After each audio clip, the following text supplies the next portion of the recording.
I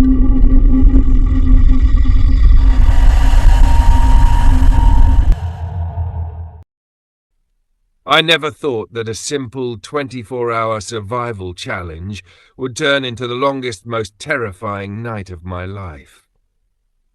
It was just supposed to be another Mr.Beast video, no different than the others. Stay the night in the Ohio State Penitentiary, complete a few challenges, and win a prize. Simple. I wasn't in the spotlight. My job was behind the camera, capturing the action. But as the night went on, everything changed.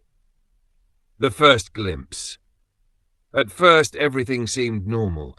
Chandler, Jake, Tarek, and the rest of the crew joked around setting up our camp.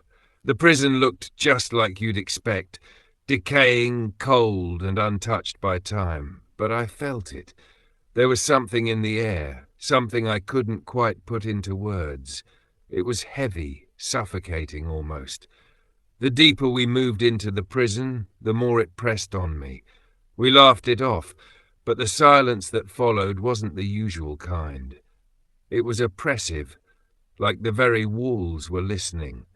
5 hours in, I noticed the change. The jokes faded. The energy was gone. No one said a word, but we all felt it. Fear! And then there was a knock. A soft, deliberate knock. It wasn't an echo. It wasn't the wind. It was real. I pointed my camera toward the hallway where the sound came from. Everyone froze. Chandler's grin slipped, his eyes scanning the dark. Jimmy, ever the fearless leader, laughed it off. "All right, Tarek, $500 if you crawl through that hole in the wall for 10 seconds. The hole was small, barely wide enough to fit a person. Tarek hesitated for a moment, but then shrugged. Easy. He crawled in. Silence, and then scream. Tarek shot out of the hole, face pale as a ghost. There's someone in there, we laughed, but I didn't stop filming. Then I saw it. Handprints. Covered in dust. Fresh. Smudged into the walls, but they weren't ours. I zoomed in. They were too recent, too real. But no one else saw it, not yet. Something was watching. We pressed deeper into the prison, hoping it was just our imaginations. Some of the guys went upstairs to explore while I stayed downstairs, trying to shake the uneasy feeling that settled in my gut. As I passed one of the old cells, I caught sight of something I wasn't expecting. A mirror, cracked and shattered, but still reflecting the dim light. It didn't make sense for something like that to be left intact. I aimed my flashlight at it, the beam flickering as I stared into the glass. For a moment, I wasn't sure what I saw. In the reflection, I saw the others standing behind me, but they weren't moving. I blinked, confused. And then in the mirror's surface, the reflection of someone who wasn't there. I turned quickly, but the moment I looked away, the figure was gone. The mirror didn't lie. The chill in the air grew colder. I felt it like a hand resting on my shoulder, even though no one was there.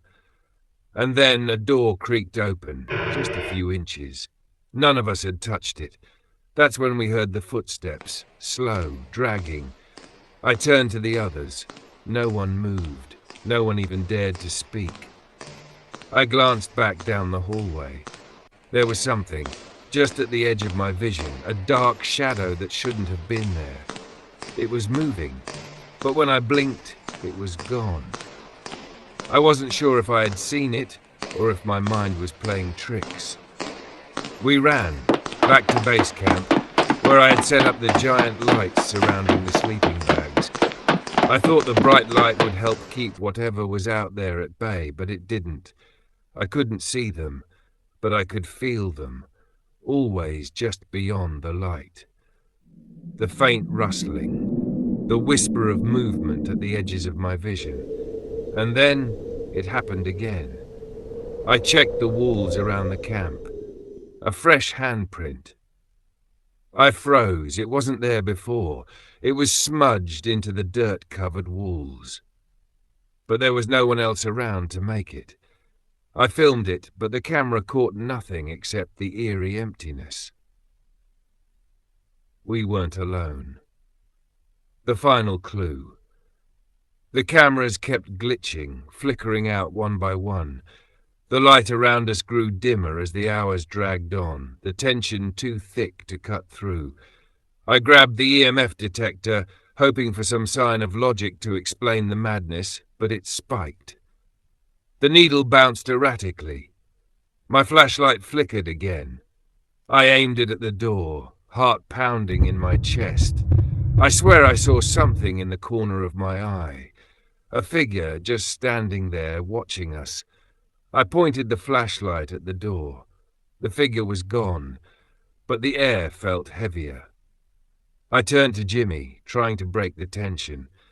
I don't believe in ghosts. I've yet to see one. So, come out, wherever you are, and convince me. His voice shook. He didn't believe in ghosts, but I could hear it in his words. The fear. It was there. And then the door slammed shut. The lights flickered one final time. Something was out there. It was then that we heard it. Or at least, I think we did. It was barely a whisper, but it was unmistakable. It said, "It's raining." I froze, and that's when it hit me. We still had 19 hours left in the challenge.